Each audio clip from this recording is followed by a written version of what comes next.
এই দেশবাসী, আমি আবার আসলাম। আমি কাজে ছিলাম। এই আজকে যেই দেশ নিয়ে যেই ষড়যন্ত্র এবং কি বাংলাদেশের বিশৃঙ্খলা করার জন্য যেই ভারত আমাদের সন্তানদেরকে এবং কি আওয়ামী লীগের সন্ত্রাসীদেরকে বিভিন্ন জায়গা থেকে অস্ত্র দিয়ে আর যেভাবে অর্থ দিয়ে আর সহযোগিতা করতে চেষ্টা করতেছে।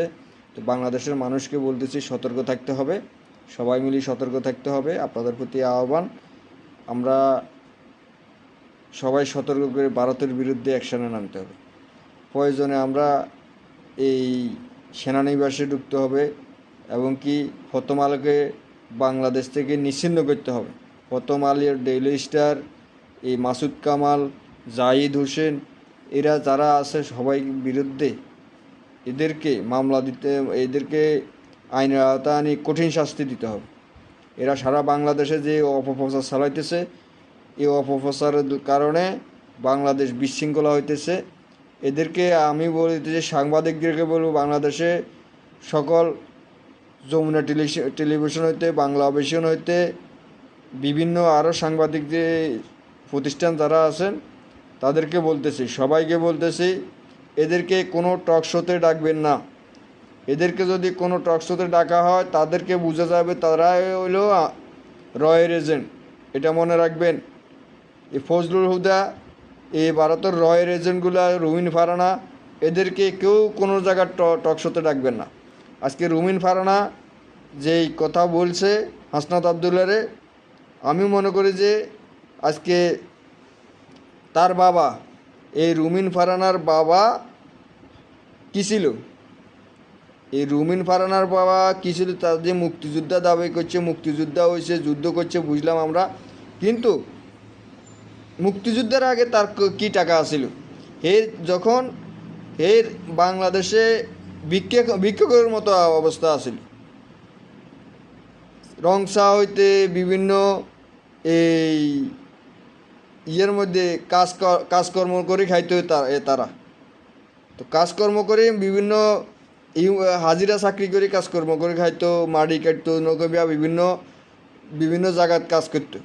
আর আজকে যখন বাংলাদেশ স্বাধীন হয়েছে, বাংলাদেশ স্বাধীন করার পরে তারা রাজনীতিকে নামছে।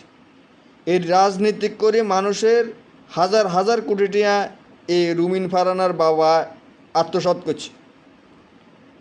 হাজার হাজার কোটি টাকা রুমিন ফারানার বাপে আত্মসাৎ করছে। তো আজকে এই আমাদের টাকা দিয়ে হড়ালেয়া করছে, আমাদের টাকা দিয়ে ব্যারিস্টার হয়েছে, আর আমাদের সন্তানদেরকে তারা এই ফকিন্নির পোলা করে। আরে ফকিন্নির পোলা তো তোরাই, ফকিন্নির মাইয়া তো তোরাই। তোরা তো আমাদের অর্থ চুরি করেছে, তোদেরকে তো উপরোত্তম দড়ম করে নিচে ছাড়িয়ে দেওয়ার দরকার আছিল। আমাদের জনগণের অধিকার আছিল।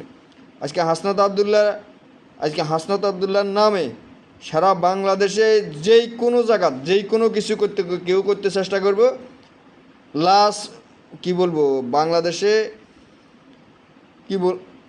যারা করতেছে তাদের কি অবস্থা হবে জনগণে বিচার করবে। কারণ বাংলাদেশের একমাত্র আত্মা হইল হাসনাত আবদুল্লাহ, জনগণের লাই। এটা মনে রাখবে, জনগণে সাফ করিয়ে নেবে। বাংলাদেশে জনগণের এক আত্মা হইল হাসনাত আবদুল্লাহ, আর বাকিগুলা বাকি ঘরে ঘরে দেখা যাবে। কিন্তু তার বিরুদ্ধে কেউ যদি কোনো কথা বলে, কেউ যদি কোনো মিথ্যা কথা বলে, কেউ তুচ্ছারি করে, আমরা তাদের বিরুদ্ধে প্রতিবাদ করব।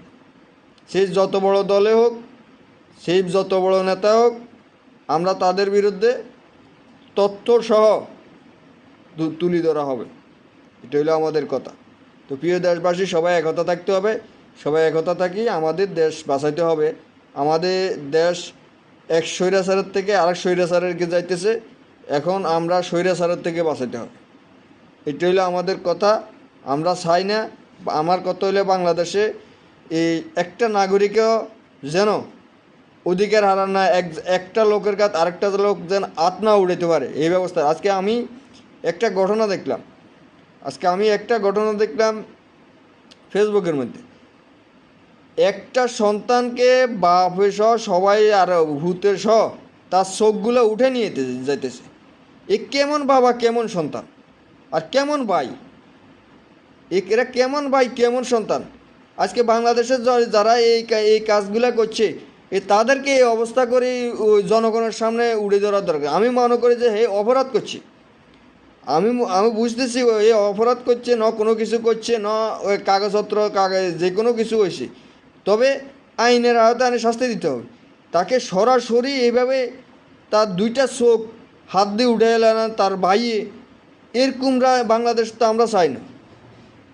এরকম জনগণের বাংলাদেশে আমরা ভাই ভাই শত্রুতা কেন করব? আমরা ভাই ভাই শত্রুতা কেন করব?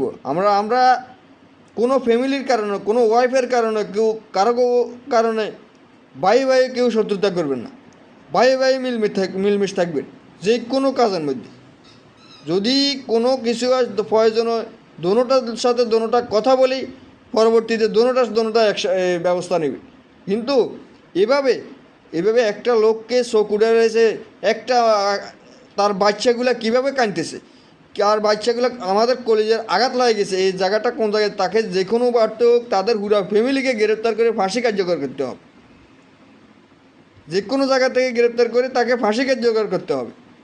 প্রিয় দেশবাসী, আপনারা দয়া করে বাংলাদেশের জনগণ চাঁদাবাজ, সন্ত্রাস, তাদের বিরুদ্ধে রুখে দাঁড়াইবেন একসাথে। একজনকে আঘাত করলে সারি দিয়ে গিলিয়ে নেবেন, সারি দিয়ে গিরে তাদেরকে প্রথমে তাদেরকে সাইজ করিয়ে নেবেন, মানে মায়ের দিয়ে সাইজ করিয়ে নেবেন, এরপরে আইনের হাতে উড়ে দিবেন। সিধা কথা। আমার কথা হইল, বাংলাদেশের যতক্ষণ পর্যন্ত বাংলাদেশের নতুন আইন তৈরি না হইব, নতুন সংবিধান তৈরি না হইব, ততক্ষণ পর্যন্ত আপনারা রোখে খাড়াইতে হবে। সন্ত্রাসীদের বিপক্ষে দাঁড়াইতে হবে। সন্ত্রাসীদের জন্য সন্ত্রাস যেন না হন লাগে, আমরা আমাদের আইনের ভিত্তিতে সব শাস্তি দিতে হবে। প্রিয় দেশবাসী, আসসালামু আলাইকুম রহমতুল্লাহ।